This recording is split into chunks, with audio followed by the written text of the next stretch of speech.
Shalom saudara-saudara, sesama murid-murid Tuhan Yesus yang mengasihi Allah dan firman-Nya. Salam penuh kasih dan sukacita. Semoga kita semua senantiasa berada di dalam perlindungan dan pemeliharaan Tuhan yang sempurna. Saudaraku, sebentar lagi kita akan mulai mendengarkan renungan firman Tuhan. Jadi mari kita berdoa untuk mempersiapkan hati kita. Bapa kami yang ada di sorga, malam ini kembali kami datang kepadamu sebelum kami beristirahat. Kami mengerti bahwa kami membutuhkan firman-Mu untuk menerangi langkah kami agar kami bisa melihat jalan di depan kami dan mengerti kehendak-Mu bagi kami. Berbicaralah kepada kami ya Bapa, dan berikanlah kami hati yang bisa mengerti saat kami mendengarkan firman-Mu dengan sungguh-sungguh. Terima kasih ya Bapa. Dalam nama Tuhan Yesus Kristus, kami berdoa dan mengucap syukur. Amin.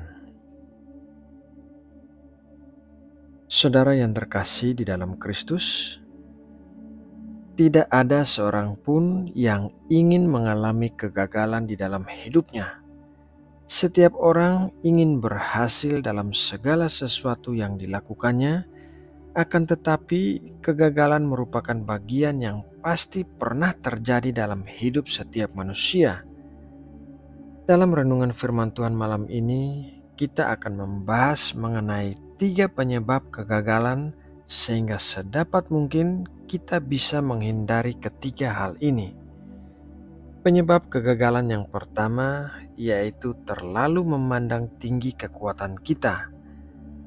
Matius 26 ayat 31-33, maka berkatalah Yesus kepada mereka, "Malam ini kamu semua akan tergoncang imanmu karena aku.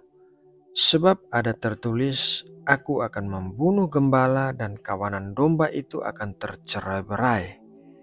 Akan tetapi, sesudah aku bangkit, aku akan mendahului kamu ke Galilea." Petrus menjawabnya, "Biarpun mereka semua tergoncang imannya karena engkau, aku sekali-kali tidak." Terlalu percaya pada kekuatan diri sendiri bukan merupakan hal yang baik. Terkadang kita bisa terlalu memandang tinggi kekuatan kita dengan berpikir bahwa kita tidak akan jatuh di tempat di mana orang-orang lain bisa jatuh.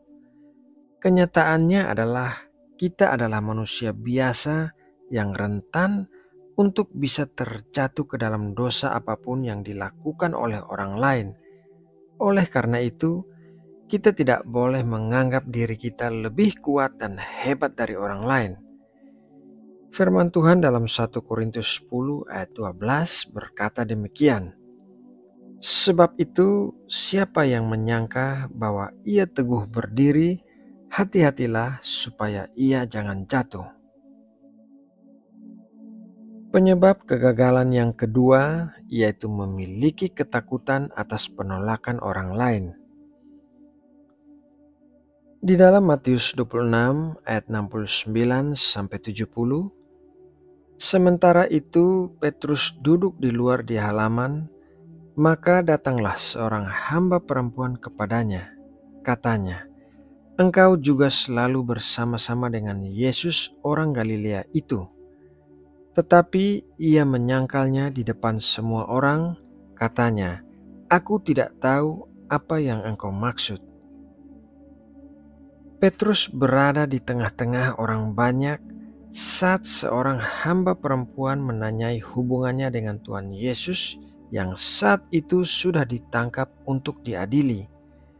Petrus menyangkali hubungannya dengan Tuhan Yesus karena ia takut terhadap orang banyak di sekitarnya.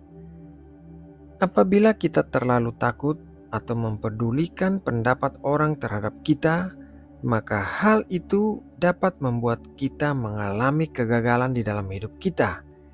Kita tidak akan pernah bisa menyenangkan semua orang atau menjaga perasaan semua orang.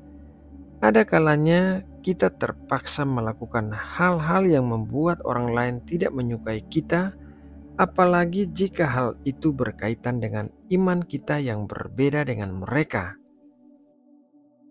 Firman Tuhan berkata dalam Amsal 29 ayat 25, "Takut kepada orang mendatangkan jerat, tetapi siapa percaya kepada Tuhan dilindungi."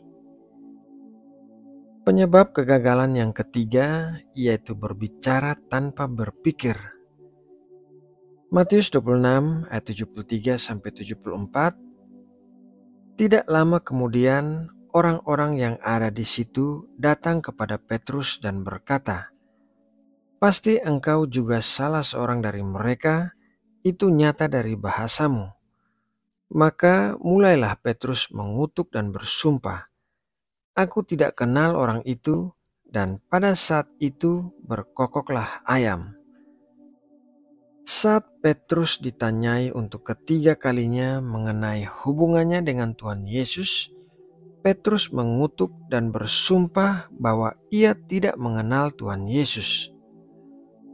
Terkadang kita terlalu cepat mengeluarkan kata-kata tanpa berpikir, sehingga pada akhirnya kata-kata itu akan menjerat kita dan mendatangkan penyesalan.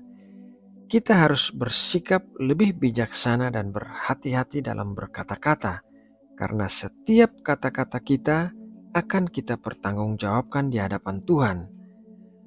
Firman Tuhan berkata dalam Matius 12 ayat 36-37, "Tetapi aku berkata kepadamu, setiap kata sia-sia yang diucapkan orang harus dipertanggungjawabkannya pada hari penghakiman, karena menurut ucapanmu engkau akan dibenarkan, dan menurut ucapanmu pula engkau akan dihukum."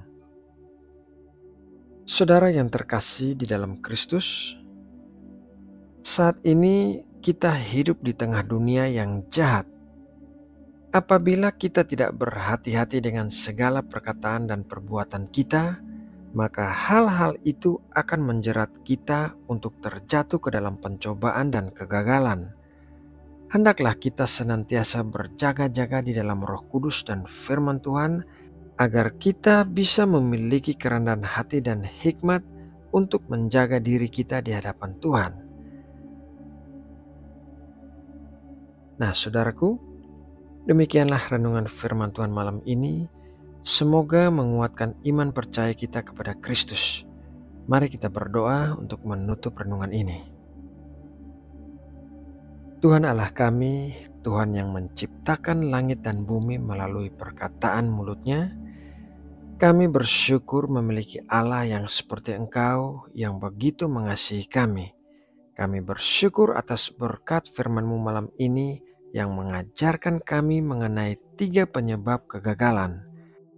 Berikanlah kami hikmat dan kepekaan untuk bisa menyadari hal-hal tersebut dalam hidup kami dan menghindarinya. Berikanlah kami kekuatan untuk bisa menjalani hari-hari kehidupan kami dengan baik.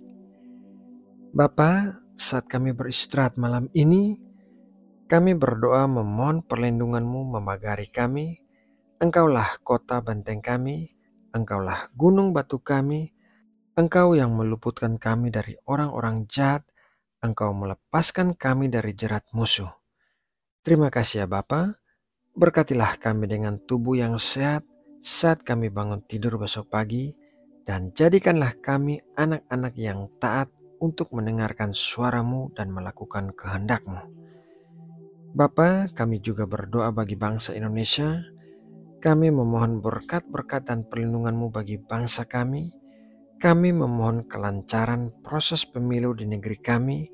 Jauhkanlah negeri kami dari para pengacau dan bahaya apapun. Berikanlah persatuan dan kesatuan bagi seluruh rakyat Indonesia. Terima kasih ya Bapa. Dalam nama Tuhan Yesus Kristus, kami berdoa dan mengucap syukur. Amin.